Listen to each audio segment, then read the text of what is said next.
Thank you everyone for joining. Really appreciate you spending the time with us being here today. Again, so really appreciate that. So let's get started. And I really just wanted to start with some quick intros. So my name is Benjamin Rosales. I am a senior solution architect at Fast Low Motion. We are a HubSpot elite partner. We help financial services organizations build scalable, compliant CRM systems, and we really specialize in aligning CRM strategy with real world banking, insurance, and wealth workflow. So I'm really excited to show you what we have for today. And with me is Mike, and I'll let Mike introduce himself. Thanks, Benjamin. I'm on the HubSpot side of the coin. And first and foremost, I will throw it out there that I don't profess to be an industry expert in terms of the banking credit union space. But what I do have is about a decade under my belt here at HubSpot, helping those organizations figure out where to slot HubSpot into their larger systems architecture, all with a lens of growth, if you will. And so I might not know the exact talk track that a banker might need to have when they make a phone call to somebody who just opened up a certificate of deposit, but I do know that that call is supposed to happen, and I need to know that we need to surface that information to the banker at the right reason at the right time so they can make that call, and all of that will show up in growth and deposit growth, if you will. So that's kind of my lens here over the past 10 years at HubSpot, and have done a lot of work with the FSM team, and we have a lot of mutual clients in place. So I'm excited to jump in and show you some of that stuff today in HubSpot. Awesome. Thank you, Mike. Really quick, we just wanted to cover the agenda. So what we're going to be reviewing today, we're going to start with what we're solving for, then why traditional banking systems fall short. Then we're going to jump into a live demo so you can see HubSpot in action. And we're going to have a Q&A session. Please, for the Q&A session, if you have any questions, drop those in the Q&A portion instead of using the chat. It really helps us keep those questions organized. And then finally, we're going to wrap up, give you a quick overview of everything that we reviewed. And with that, we can get started here. So when we talk about CRM, it's easy to think of it as just another piece of software that your team will have to log into. But the truth is that it's much bigger than that. Your CRM is really the backbone of how your bank operates. And it is how your teams share information with each other, how your customers experience every interaction with your institution, and ultimately, how you grow and compete in today's market. The problem is that most banks, or for most banks, CRM is falling short on that promise. Instead of empowering the teams, CRMs often create additional frustration, more friction. The data is fragmented, so you cannot access the data when you want it for the reasons that you wanted. And then the tools don't really talk to each other, and that customer experience gets diluted. The gap between what a CRM should be and what most banks are actually getting from it, it's what we're going to talk about today. And most importantly, how we're going to fix those problems.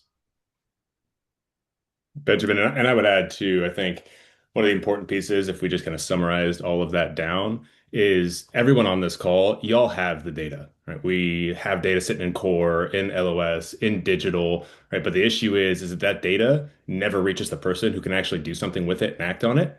And so we live in this world where as banks, as credit unions, we're great at storing transactions. We have the data, but we're not super tight on operationalizing that information so we can drive relationship growth. And so that's kind of the lens in which we're looking at HubSpot today is that operational lever that gives all these team context so they can continue to grow relationships that ultimately show up in the financial reporting that we're looking at on the P&L. And to expand some of that and what we're solving for today, three of the main points here are fragmented customer data and how we create a CRM that becomes a command center for that data. Having access to all of that, and again, not only being able to see it, but being able to take action on that data and how to solve for that problem. Then going from manual, unscalable workflows into automating the things that slows us down. And then finally, from a compliance and oversight perspective, build all of this into the platform instead of bolt this into the platform.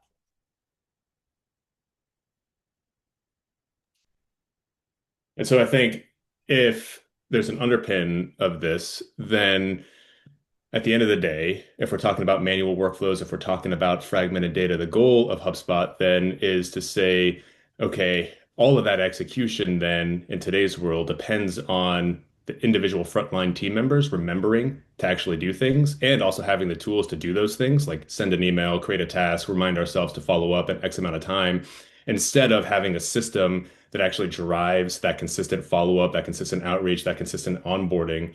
It's not about activities in that standpoint, but it is about, are we building relationships as quickly as we expect to, and as appropriately as we expect to deepen the value of the relationship that we have with that client or the customer or the member, depending on which organization that we're talking about.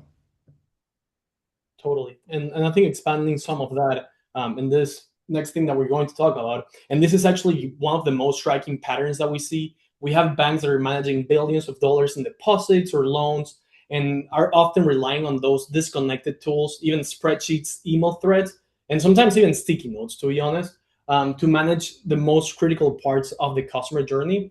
If we, for example, think about onboarding, a new customer goes and opens up an account or takes out a loan maybe, and then the follow-up process should be seamless and personalized. But instead, what usually happens is that someone, as Mike was saying before, has to remember to create a task, to send an email, or to pass that information along manually to a different team. And if someone forgets or the timing is off, the entire customer experience will suffer from that. At this scale, those cracks will really start to show. So customers are expecting digital first, personalized experiences, and competitors are investing heavily in meeting those expectations. So if the systems cannot really trigger something as basic as an onboarding follow automatically, you're at a disadvantage already.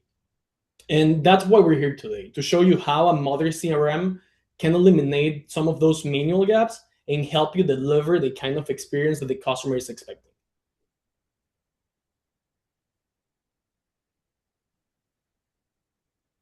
One thing that we also want to talk about is why traditional banking systems fall short. And again, tying this back to Mike's point before, core platforms are usually built for transactions and not for relationships. So we have all of that transactional data information, but we cannot really take action to build better relationships with our customers. The reporting of that data is usually slow. As I was saying before, those handoffs are manual, and each team is stuck in their own systems without having visibility to everything that is happening across the board. And then finally, client engagement, marketing, and onboarding live outside the core platform, so we don't really have access to all of the data and that customer view of everything that is happening at that level.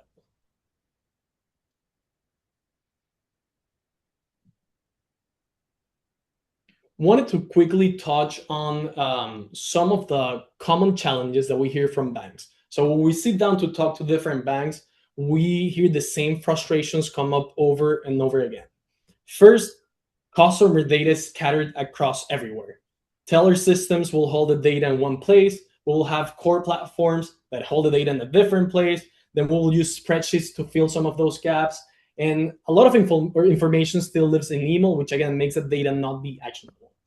When data is spread across so many places, no one has the full picture of the customer. Second, we have onboarding processes that are very manual, from KYC to account setup to loan origination to referral tracking. Too many of these steps rely on people moving information around by hand and making the right decisions at the right time. Not only it is time consuming, but it also creates a bottleneck and slows down your growth. Third, compliance becomes a constant worry. When documentation is scattered across multiple places, or when processes aren't tracked consistently, you open the door to fragmented records, missing information, and audit gaps. And in banking, even small cracks like that carry a real risk. And finally, because everything is disconnected, there is not a unified view of the customer, which is what I've been saying throughout all of this different slides and points that we have been talking about. Branch teams, commercial bankers, service desks, compliance officers, they're all working from their own systems in their own process. That means that each department is looking at a different version of the truth, and the customer feels like that fragmentation across every step of the process. These are the kinds of challenges that we're going to be addressing today, and not in theory, but we're actually going to show you how we can solve them. One really important point is what HubSpot is and what HubSpot is not.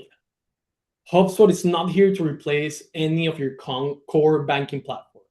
The core is absolutely essential to the business. It's definitely needed. It's a system of record for all of the transactions, deposits, loans, all of the things that pretty much keep the institutions running from day to day. But that's not what we're here to touch. What HubSpot can do, and it's a little different, is that it connects the full customer lifecycle from the very first interaction with a prospect to onboarding them as a depositor or borrower to deepening that relationship with the customer. HubSpot will give you a single place to manage all of those different processes. Think about it this way: your core system will keep your bank running. HubSpot will keep your relationships growing. It will bridge the gap between the operational side of the house and the customer experience side of things. So you're not just processing transactions, you're building long-term loyal client relationships.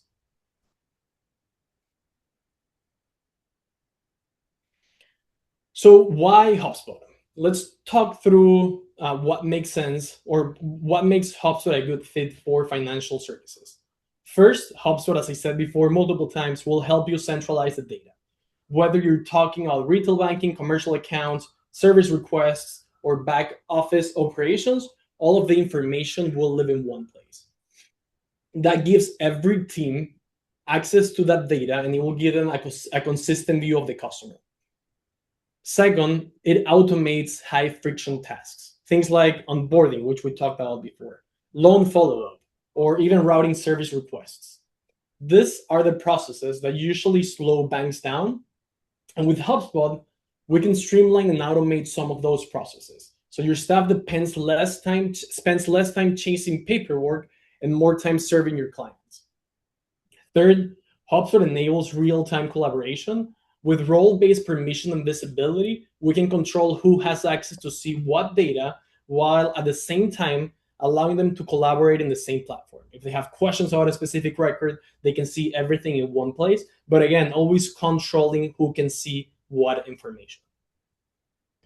It can also integrate with your existing stack. So if you have a core banking platform or any other systems, we can grab all of that data, orchestrate it, and then push it into HubSpot to again get that view of the customer in one place.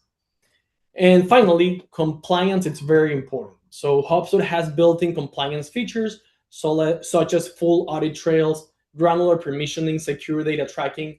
That means that you can move faster without creating some of those compliance gaps. And I know that I've talked a lot, but you're probably wanting to see how all of this will work. And for that, we will have a live demo. So I'll stop sharing my screen now. And Mike, I will let you take over. Perfect. I'll share in a second. Before I do, and before we jump in here, basically what we're trying to say here is all the teams that are on this call, all the people watching this after the fact, like everybody's doing good work, right? The point is it's all just happening likely in isolation. So that work doesn't compound in the way that we otherwise project it to or the way that it otherwise could, right? So when you take kind of a step back here, the pattern across everything we said is pretty consistent. It's not that y'all are missing data. It's that, and certainly not that the teams aren't doing good work. It's more so each one of those aspects happening in a different part. And that makes it real tough to build relationships and do that in a consistent or even a scalable way. And so when we jump into the system here in a minute, we're not just going to like jump in and demo features, but we're going to show kind of a story flow of what it looks like when that execution is a bit more connected, right? In your all's world today, the challenge isn't just growth. It's this idea of deepening relationships. It's protecting margin. It's doing all of those things without ballooning the heck out of cost. And, that only works at the end of the day if all of the teams, if retail, if commercial, if marketing, if operations are all working off the same view of the customer, the client, the member. And so as we go through this, the lens that we should look at this in and to keep things simple are are the relationships that we expect to be forming actually forming? Are they forming early enough and consistently across all teams and branches? And can we at the leadership level see that that's happening? And can we affect any sort of change on those things in real time to get the desired outcomes that we'd like to see? So Let me figure out where my Zoom controls are, and I will jump into sharing my screen here.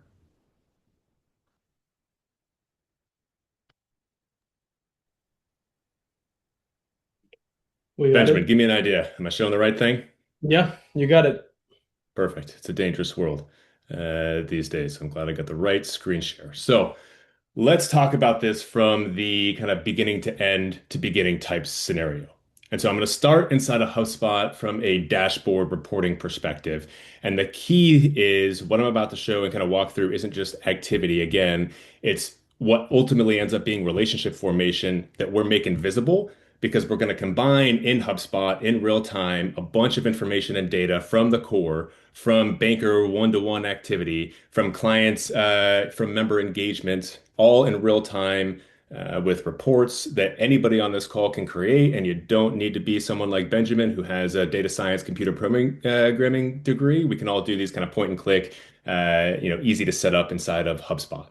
And so if we start to set this story, what we're looking at here kind of in the top row is, deposits, it's growth, it's mix, right? At the end of the day, it's what everybody measures. You guys have these reports today, most likely. It's what ultimately gets up, reported to the board. It gives us an idea from a lagging perspective of where we land, but it doesn't tell us, fundamentally under these relationships and under the or behind the scenes, if you will, were the relationships that underpin this growth, were they built the right way, and were they built in a sustainable, durable way? And so this is where things get a little bit more real here in the second row. This gives us an idea of balance of quality of exposure, CD rates, giving us an idea of are we actually capturing funding opportunities or are we just letting these things sit idle? We have high balances, for example, that don't have CD as a product. Are there relationships sitting here that could be deepened? And are we at risk of losing those relationships to some other maybe rate-driven type competitor? Or maybe we have upcoming, CDs from a maturity risk standpoint, and we can get an understanding of, where is runoff coming before that actually hits the P&L, and is all of this, relationship deepening effectiveness happening across all branches? Is it a systematic strength that we have as an institution, or maybe there's, a couple different branch or individual banker, high performers that are carrying the entire load, right? And so this starts to give a little bit of a layer of an undersight under the growth metrics on top of is this growth durable or is it a bit more fragile? And are there paces or areas that we can work on? So you get this sense for risk, but we don't actually still have any understanding on is anybody actually doing anything about that particular risk? And so the question becomes, okay, what are we looking at here? And if there's something that we need to fix identified in these kind of lagging indicators, how do we go about fixing it? And so that's this row, right? And so this, I would say, is the most important piece of this particular dashboard in this example, where this is the control point. This is what every single bank and credit union that we talk to is trying to improve, but they just simply can't see any of this data in real time. So they can't. Everything we talked about above this point is outcome. Everything I'm going to show you in a second that you could see the titles for here is going to be compounding value. And so this is the only sort of row here that we can influence in real time, right? Because at the end of the day, if onboarding execution isn't consistent, then none of these key pieces below here in a minute are going to compound. If onboarding is tight, if it's consistent, if it's scalable, then what we get is a resulting, depth and funding stability that end up flowing naturally out of that process. And so if we kind of look at this in more detail, we have an idea, here, are we even starting relationships correctly? Did we complete the early relationship motion that we otherwise expect? Is there an onboarding process after net new account opening that is actually happening consistently and not randomly and not dependent on an individual banker, but more so systemically processed, right? And from a branch perspective, again, is this cultural or do we just have a few strong performers? So this isn't about did somebody send a follow-up call? It's about are we making sure that relationships are forming early enough and they're forming early enough to actually matter? And ultimately, that's where growth becomes more systematic and systemic instead of, situational or left to chance. So when that thing happens, then this last row here is where we pull this picture together, and it's the compounding effect of everything that we just went through. So if onboarding is consistent, household households deepen, right? If those households deepen, then funding stabilizes and lifetime value of those relationships actually increase, right? There's nothing flashy that we're doing here. We're just, disciplined in relationship building, and all of that's ultimately showing up in the numbers. And so the story that we get here right off the bat is, initial row, where did we land? Right, we get this information today. Second row, how durable is that growth? Third row, what are some operational levers here that we can pull to control some of these pieces in real time that will eventually show up in those initial dashboard numbers? And then what actually happens when we continue to pull on that lever and do it consistently? And so leadership now has that visibility into whether relationships are forming correctly and if they're forming consistently. But at the end of the day, something to call out, and as we continue to kind of dive forward here, these dashboards certainly don't build relationships. People do, but those people need the right information at the right time and then the right tools to do something with that information to actually continue to build and strengthen those relationships. So I'll pause here for a second, Benjamin, if you have anything to add here, and then I'll dive into first a retail and then a kind of commercial sort of spin off of that. Yeah, the only thing to add here is that with all of this data being in one place, it allows you to not only see the numbers, but also see what are the things that you're changing, the process that you're having. If you go from the down up, how are my efforts affecting my outcomes? So, and that you can do while or because you have all of the data in a single place. Absolutely. Absolutely. So let's then take this, and then in this particular instance, we're talking a retail kind of growth and deposit optimization sort of use case here, if you will. So let's imagine a customer or a member. Let's say they've been with us since 2019, 7 years. They have a checkings account, they have a savings account, they have a mortgage. Maybe the balance in savings is sitting at a certain dollar amount, right? Maybe checking activity we've determined is healthy. They're financially stable. So from a banker's perspective today, right, this is a pretty loyal relationship. However, if we're looking at this institutionally, I would argue that that means there's underutilizing funding. And the reality there in most conversations, Benjamin, correct me if you think otherwise, but I think to identify an opportunity like that today, the typical setup is, all right, we have somebody, on the data analyst team that's going to pull a report from the core. They're going to report it, export it to Excel. They're going to filter it for balances. They're going to send it to marketing. We're going to pull in some other things from maybe some other external databases. And then we're going to hope that all that information ends up making its way back to a branch where a banker is sitting, and that banker still needs to figure out how to make a call, how to send an email, and they're probably doing that across a few different systems themselves, logging into different places to get the context they need to be relevant when they actually call that person and get the full picture. Now, by the time that happens, and if it actually happens, it's either one, too late, right? That outreach just kind of feels salesy. It doesn't feel advisory, if you will. And the outcome of all of that just means, okay, whether that individual relationship ends up deepening or not just depends entirely on that one individual banker and not the systems in the background. And so ultimately, we end up in this world where we have a system that's going to support value-driven banking, or again, it's just going to house transactions. So in that world, where we go from this dashboard now is to kind of drill into the activity and the insights that ultimately end up filling up this dashboard. And so let's say, I am a banker in this world, in this retail example. That automatic or that information, if you will, is going to be automatically surfaced for me, right? Signals that are coming in from the core, coming in from marketing engagement, client engagement, coming in from, digital banking, right? All of those signals are going to, instead of landing in some crazy looking spreadsheet, come in and be in a nice filtered kind of day in the life activity board for me as a banker. I have all the things that I need to do, group by task, group by like information. So in this particular example, I have a flow built out as a banker for following up after net new account opening on the second day after the account opening, the 14th day, and the 45th day, just in this particular example. And so I get all of the like tasks of the things that I need to do for Mike in this case that was surfaced for me by the system. And I can simply either jump into a few of those inside of HubSpot to start these tasks, or I could simply start all.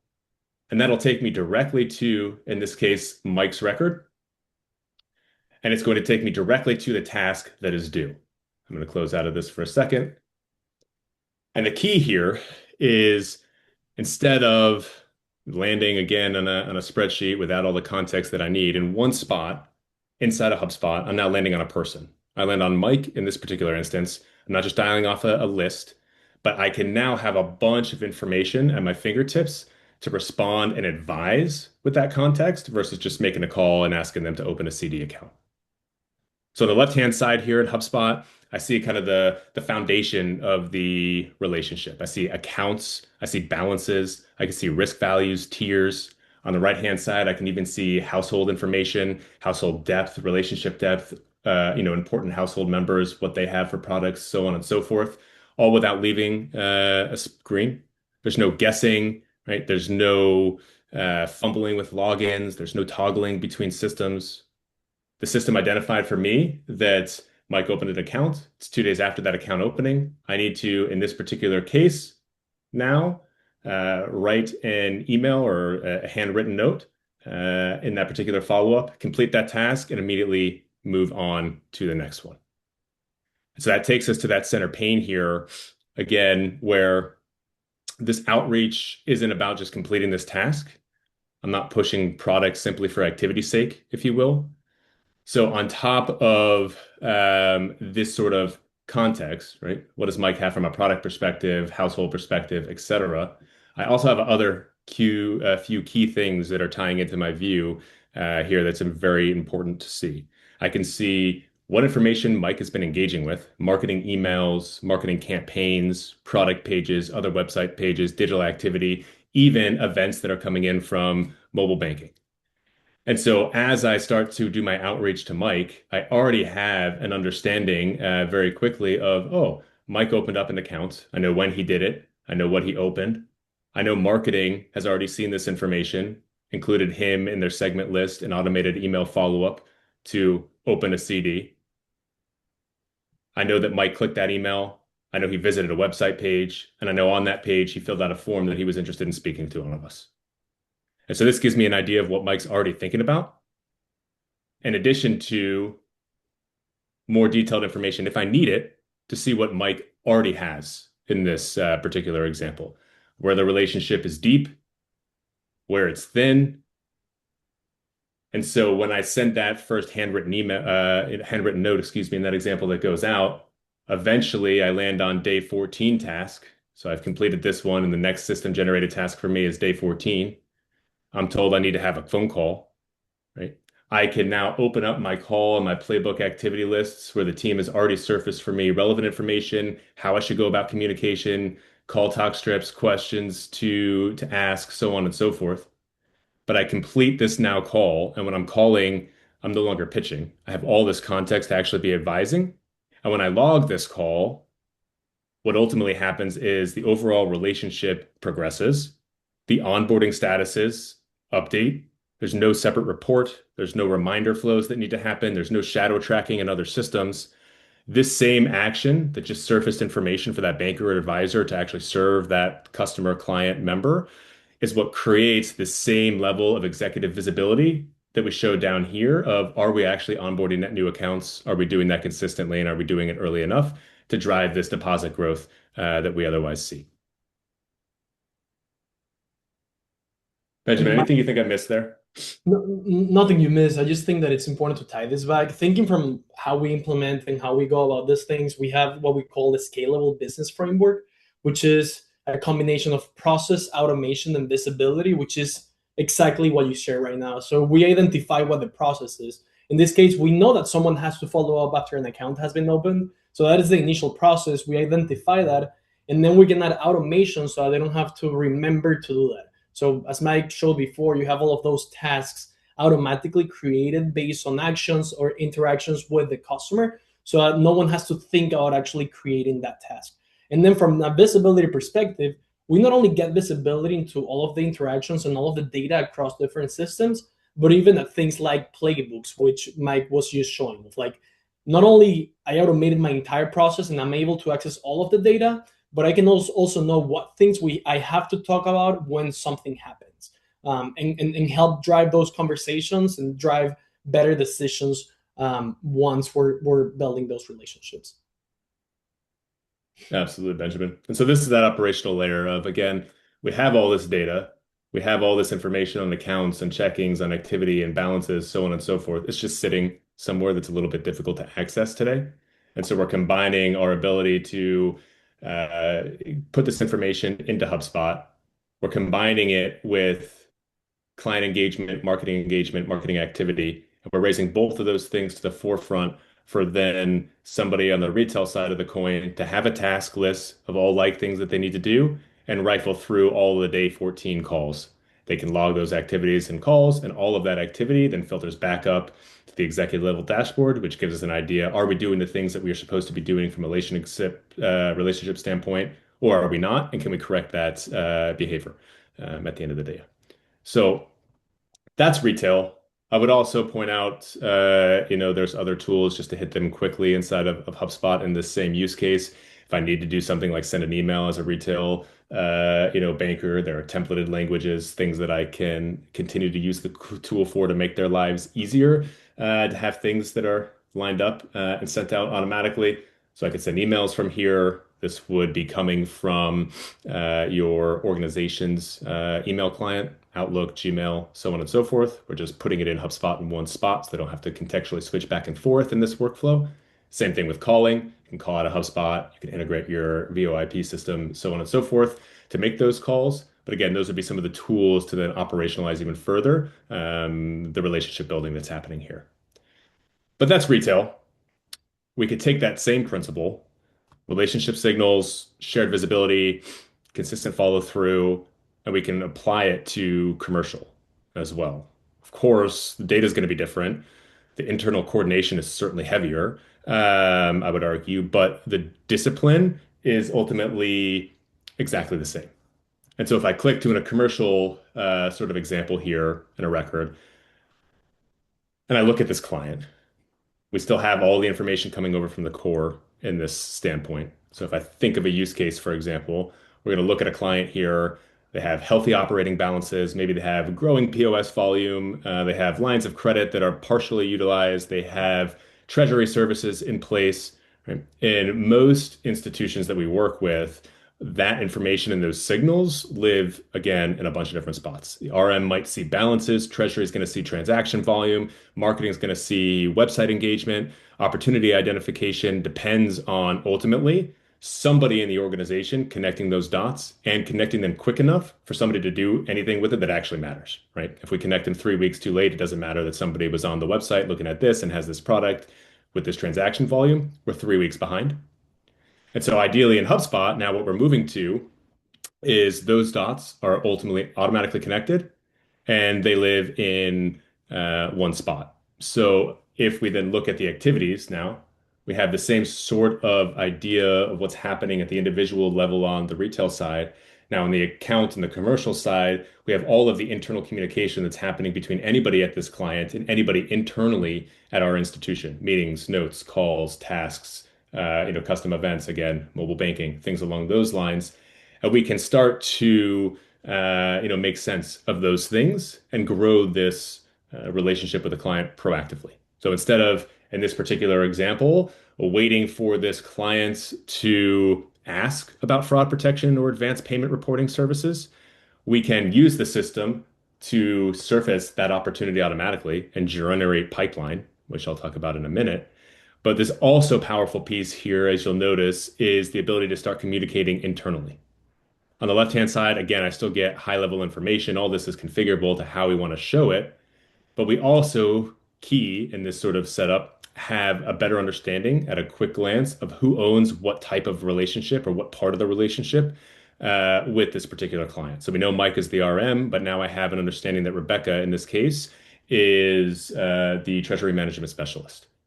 If I look at where most conversations sit for us today, there's some sort of internal conversation, email threads, text messages, something like, hey, did you see this client's volume spike? Is there some sort of opportunity for fraud protection?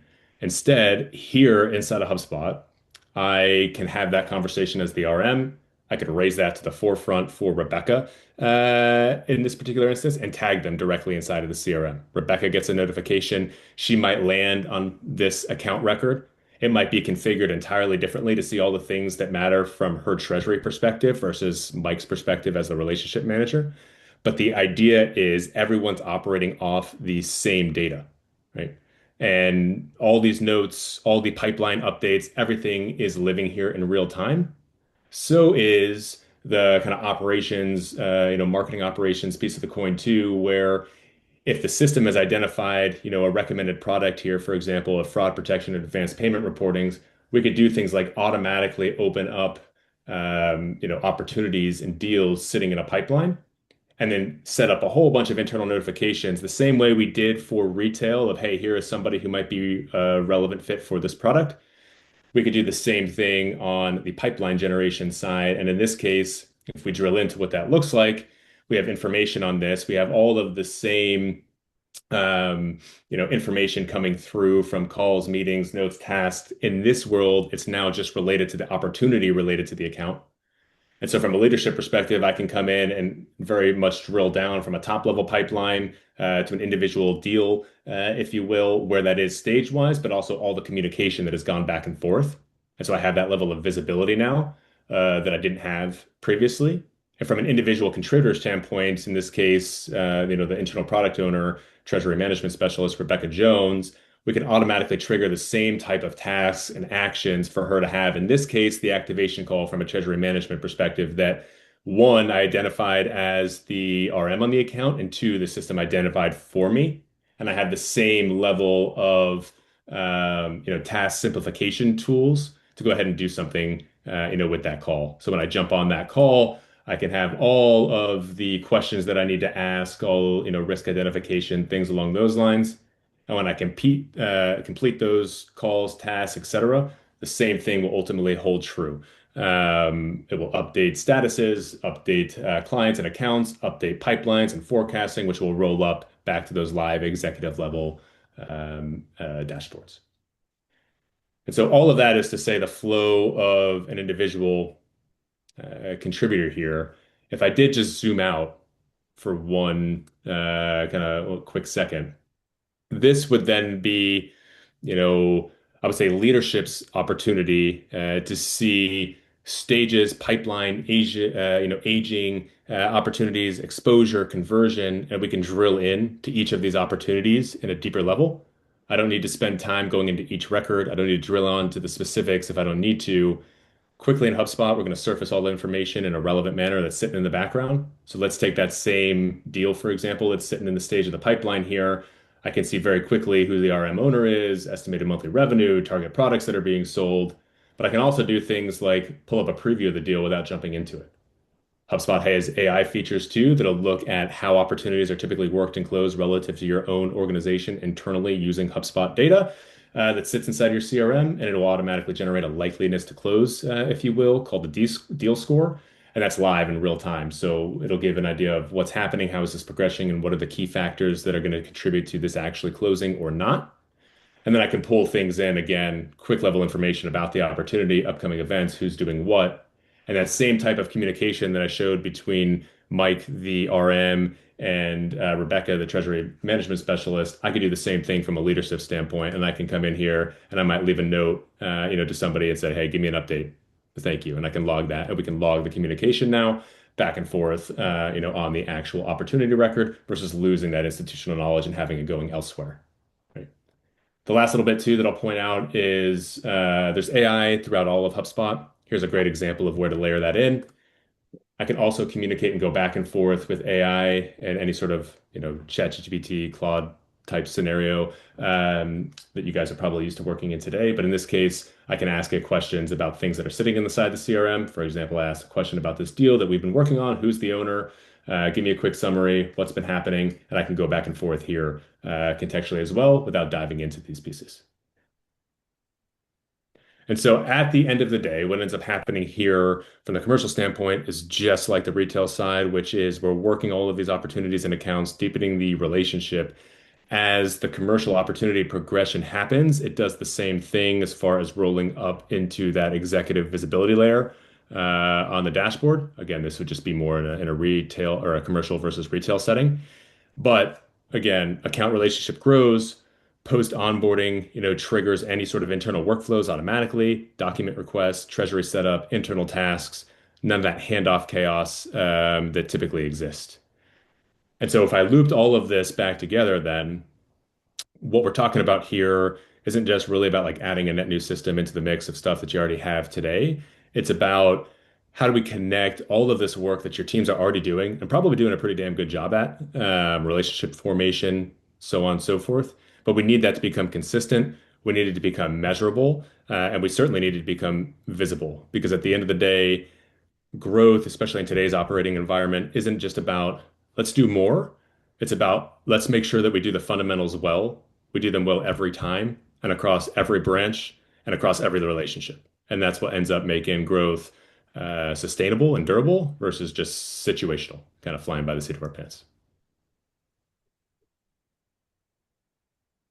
So that's where I think we can pause for a minute, Benjamin, on the demo. There's some other pieces, depending on Q&A or things that you want to bring up and ask. We can layer marketing more directly into the conversation, but I'll leave it up for you as to where we should take it. Yeah, totally. One thing that I wanted to mention with the assistant, Mike, is that there is not no barrier of entry to using the AI assistant in HubSpot. Some of their tools will require some configuration. You can literally action on any of the data that you have. So think about how powerful it is that once you have all of your data living in one place, you can then not only ask questions about the data, but also take action as to draft email templates, things of that nature, everything within the same platform. So I just wanted to call that out. um, Another call out would be that also doesn't cost any extra. yeah, For the HubSpot sales hat on me, that is typically a great call out. Is that what I just showed here from an assistant perspective is native to the platform. It's not a credit-based part of the tool, if you will. yeah, totally. So with that, I don't think we have any questions in the Q&A, so I'll just leave a few seconds if you guys want to add any questions in there. If not, we can keep going.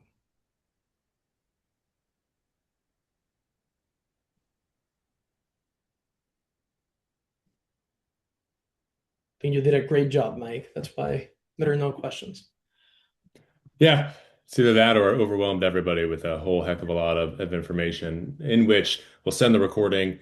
You could pause things, slow things down, take a look at the screens individually. But the goal here was not to show HubSpot features and kind of show HubSpot in the retail, in the commercial sort of standpoint.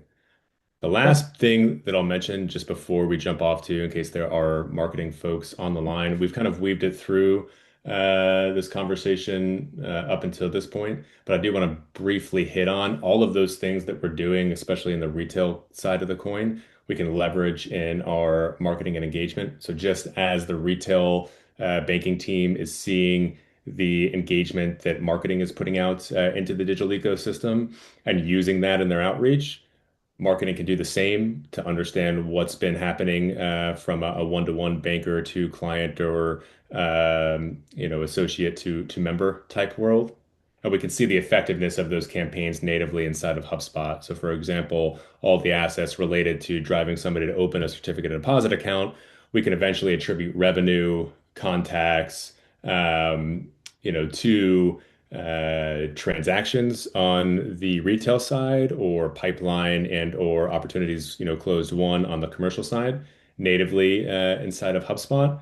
And there are tools then that we would leverage inside of HubSpot from a marketing standpoint to start to segment the database and figure out who is a good fit for what type of communication, leveraging all the same information that's coming over from core, coming over from digital banking, website visits, interactions, et cetera. In this case, if somebody's a client and they're viewing any of our CD pages and they've received an email from us and they click links in the email between a certain amount of time, have active products with us that meet certain filter criteria, I, as the marketing team or leadership, can now segment my own database while IT and dev on the back end is continually populating the data into HubSpot, but I don't need to go to my dev team now and ask them to segment the database yet again while they have other things to worry about as far as compliance is concerned.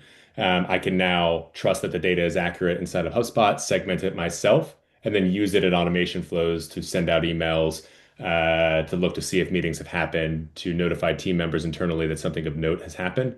And that's the other critical piece of this puzzle is that retail's in here, commercial's in here with all the associated, other aspects of the commercial side, and marketing's in here, all driven by operations, all making sure everything is compliant and is governed appropriately, permissioned appropriately from a PII perspective, from a views perspective, from an access perspective.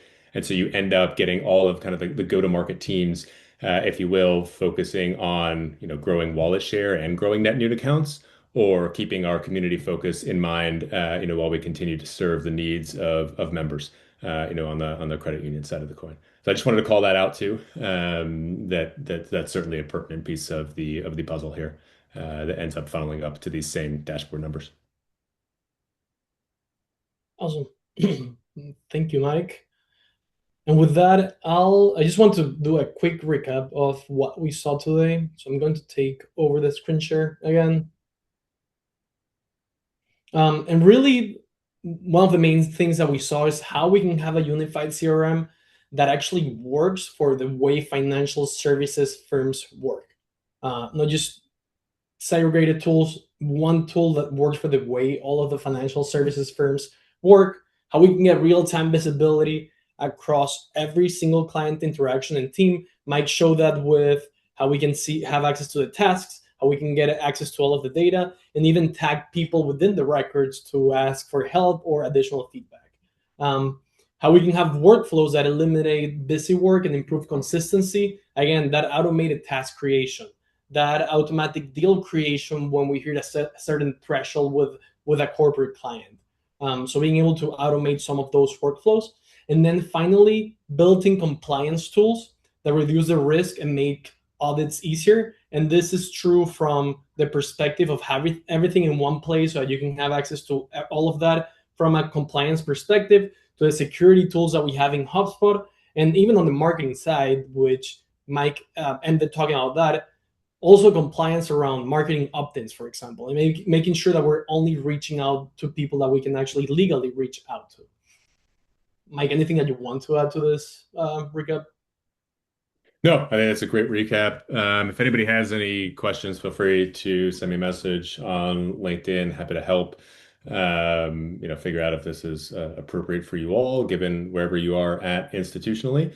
Help you guys kind of figure out where to potentially slot in HubSpot, what time to slot in HubSpot, what the process for that would typically look like and entail.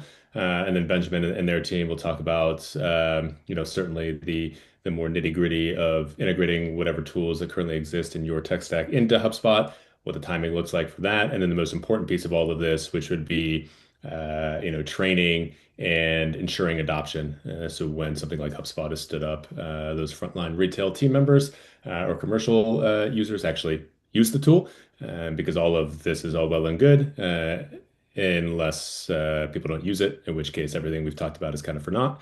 And so that's where somebody like FSM as an organization would slot in, and certainly works with many of HubSpot's financial institution clients, certainly banking and credit unions across all sizes. So they've seen it all. It would also be a great resource. So feel free to reach out to me or reach out to Benjamin, and we're happy to chat through things.